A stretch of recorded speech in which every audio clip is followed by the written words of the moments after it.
সরকার কেন মানে ঝুলিয়ে রেখেছে ভারতের ব্যাপারটা, কেন মানে ধোঁয়াশা তৈরি করে রেখেছে, কেন স্পষ্ট কিছু বলতে পারছে না, সেটা একটি বিষয়। আর মন্ত্রী পরিষদের মানে পররাষ্ট্রমন্ত্রীর কথা যেটা বললেন, পররাষ্ট্র মন্ত্রণালয় এভাবে ভাগ করা যায় কিনা, আপনার কাছে শুনতে চাই রাষ্ট্রবিজ্ঞানী হিসেবে, আপনার তো সেই ব্যাপারে বেশি অভিজ্ঞতা আছে।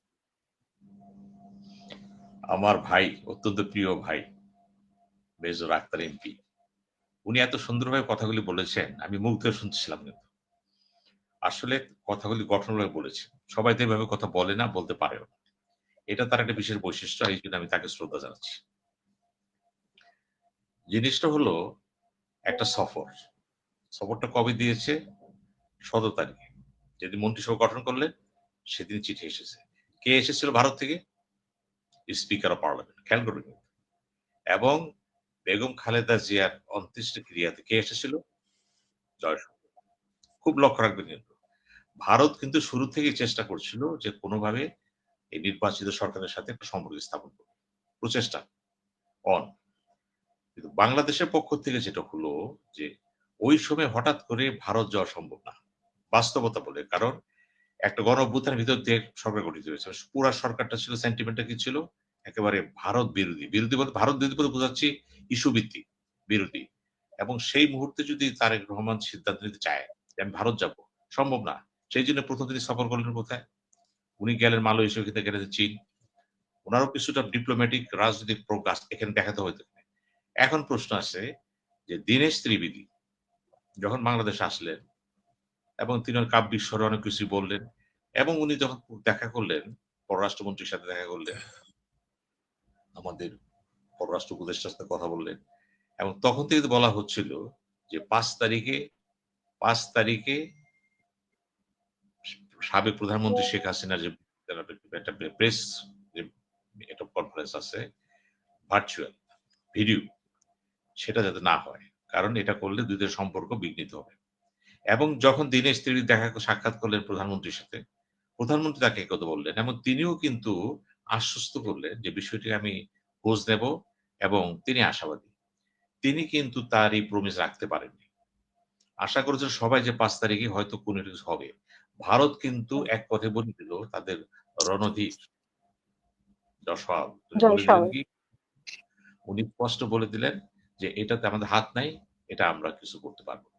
এখন প্রশ্ন থাকে একটা থেকে যায়। আক্তার ভাই তো মেম্বার অফ পার্লামেন্ট ছিলেন, অত্যন্ত সচেতন এই ব্যাপারে। একটা দেশ, স্বাধীন দেশ যদি অন্য একজন এসে সেখানে প্রেস কনফারেন্স করে এবং তার বিরুদ্ধে যদি ওই দেশে ওই দেশে তার বিরুদ্ধে হুলিয়া থাকে, চিন্তা করবেন। তার অপরাধের বিচার থাকে। উনি কিভাবে করে? অর্থাৎ ভারত ইচ্ছাকৃতভাবে কাজটা করিয়েছে। এবং আমি স্পষ্ট বিশ্বাস করি এখানে। আমার বিভিন্ন ভিডিওতে আমি একই কথা বলছি কিন্তু। আমি তথ্য প্রমাণ দিয়ে বলছি যে শেখ হাসিনার এই মুহূর্তে নিজস্ব কোনো ইচ্ছাশক্তি নাই। উনি সম্পূর্ণ হুম, ভারতের কবজায়। এবং ভারত তাকে যা করাবে উনি তাই করবে। বিপরীত যাওয়ার কথাও তো নাই। এখন যদি আপনারা যারা কর্মীরা আছেন আওয়ামী লীগের বা বিভিন্ন জনগোষ্ঠী আছে তারা মনে করতে পারেন, না, শেখ হাসিনার কথা বলার কোনো সুযোগই নেই। ভারতের রাজনীতি যদি বোঝার চেষ্টা করেন, চাণক্য পলিটিক্স খেয়াল করবেন কিন্তু।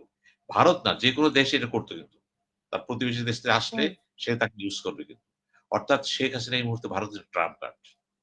বাংলাদেশের সাথে সম্পর্ক কি হবে না হবে, এই যে তারা বলে দিল ইস্যু।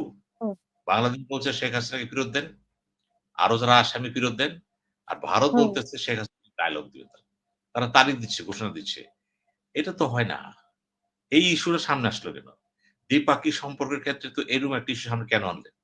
আপনার সাথে তারা রাজনীতি, কূটনৈতিক, ব্যবসায়িক নানান জায়গায় জড়িত। যেটা ডাক্তার ভাই বললেন, পানি নিয়ে সমস্যা আছে, বর্ডার নিয়ে সমস্যা আছে, হাজারো সমস্যা আছে আপনার সাথে। আপনি $13 বিলিয়ন এর ব্যবসা করতেছেন, আমদানি করতেছেন তার সাথে। আপনার কিন্তু বুঝতে হবে। কিন্তু কি হলো? বাংলাদেশেও একটা খটকা দিয়ে দিল এখানে। অত্যন্ত immature ওদের ডিপ্লোমেসি হয়েছে কিন্তু। এটাই করতে পারত। একই কাজ করতে পারত কিন্তু, কিন্তু প্রক্রিয়া ভিন্ন হতে পারত কিন্তু। ডিপ্লোম্যাটিক এক্সপোজে সবসময় কিন্তু আউটরাইট এতটা হয় না কিন্তু। ওয়ান টু ওয়ান হয়ে গেছে কিন্তু। আমি তাকে ফেরত চাই। প্রত্যর্পণ আইন আছে এখানে ২০১৩ সালের, তাকে ফেরত দেন। ফেরত চাইলে তো ফেরত দিতে পারবে না সে। তার বিরুদ্ধে কেস আছে তো। তাও ওখানে কেস চলতেছে তো। একটা প্রক্রিয়া আছে তো। আবার দেখেন, ভারত যে কথাটা বলতেছে এখানে যে আমরা তাকে আনি নাই তো। তাকে বাংলাদেশ সেনাবাহিনীর মধ্যস্থতায় তাকে এখানে পাঠানো হইছে। বিরাট বক্তব্য চলে আসছে হুম, কিন্তু এখানে। এখানেও কিন্তু বিরাট যখন ডায়ালগে বসবেন ২ পক্ষ বসবেন, আমি তো তাকে আনিনি। আপনারা তাকে দিয়েছেন পাঠায় আমার কাছে। আপনারা আলোচনা করেছেন, যেটা জয়শঙ্কর পার্লামেন্টে বলে দিলেন। We have not hmm, asked Sheikh Hasina to come here. Rather requested us to accept her. হুম, খেয়াল করবেন, এগুলি কিন্তু পাবলিক কথা না। ডিপ্লোম্যাটিক চেয়ারে যখন বসবেন, অটো কথা চলে আসবে কিন্তু। যে কে শেখ হাসিনাকে আমরা এনেছেন, আপনারা পাঠাইছেন। হুম, কি উত্তর দিবেন আপনি? সুতরাং এগুলি কিন্তু ওই টক শোতে ওই কত টক শো আছে না হাউস, খালি গুজব ছড়ায়, হুম, কথা বলে। বাদ দেন তাদের কথাবার্তা। বক্তব্য হচ্ছে একটা যে আমি তাকে আনি নাই, আপনি রিকোয়েস্ট করেছেন এবং পার্লামেন্টে বলে দিয়েছি। সুতরাং এখন কেন আমাকে প প প তা ফিরিয়ে দিতে বলতেছেন? এখনো তো সেই সেনাবাহিনী চিফ এখন ক্ষমতায় আছে। এখনো সে আর্মি চিফ আছে। তাহলে জিজ্ঞেস করেন। আমাকে কেন দোষ দেন? এই আলোচনা কিন্তু এখনো কিন্তু সেভাবে যায় নাই। আলোচনা সামনে আসবে কিন্তু। হুম, যখনই প্রধানমন্ত্রী মোদি তারেক রহমান আলোচনায় বসবেন, চলে আসবে এটা। যে তাকে কে পাঠাইছে আমার এখানে? আর সে কি পালায় আইছে এখানে? পাঠালে না আপনি আক্তার ভাইয়ের বাসায় পাঠায় দিলাম। আক্তার ভাই অ্যাকসেপ্ট করলো, আমি তাহলে পালাই গেছে না? উনি কথাবার্তা কিন্তু সামনে কিন্তু অনেক কথা সামনে আসবে কিন্তু। দিন যত যাবে এই হুম, কথাগুলো কিন্তু ম্যাচিউর হয়ে যাবে কিন্তু। এখন ভারত কিন্তু এই জিনিসটা নিয়ে এক কঠিন পরিস্থিতি আছে। যে রাজনৈতিক কারণে তাকে আশ্রয় দিয়েছে। রাহুল গান্ধী কি বলেছে? তো তিনি আমার মা, তিনি আমার মা। হুম, তার আবার স্ট্যাটাস খেয়াল করবেন ভারতের পজিশন অপোজিশন সবাই একমত কিন্তু শেখ হাসিনা সম্পর্কে। একটা বিরল ঘটনা কিন্তু এটা। আপনারা যেভাবেই দেখেন না কেন এটা, বৃহত্তর প্রেক্ষাপটে দেখেন, একজন ব্যক্তিকে ভারত পজিশন অপোজিশন সবাই একমত হয়েছে তার সম্পর্কে। হুম, ভারতের সাথে কি বুঝেন তার? ভারত কি তাকে চাচ্ছে? হ্যাঁ, ভারত তাকে চাচ্ছে।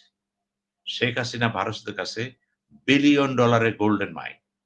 খেয়াল করবেন কিন্তু। এবং এটা তারা খেলবে। ওই যে বলেন ইন্টারভিউ দিল, তার ছবি দেখাচ্ছে, কথা বলছে না। আর কথাগুলি কে বলতেছে? এখন তো কথা বলার বহুত মাধ্যম মোড আছে কিন্তু। একটি জায়গায় কিন্তু সে তার ভিডিও কিন্তু এক্সপোজ করেনি।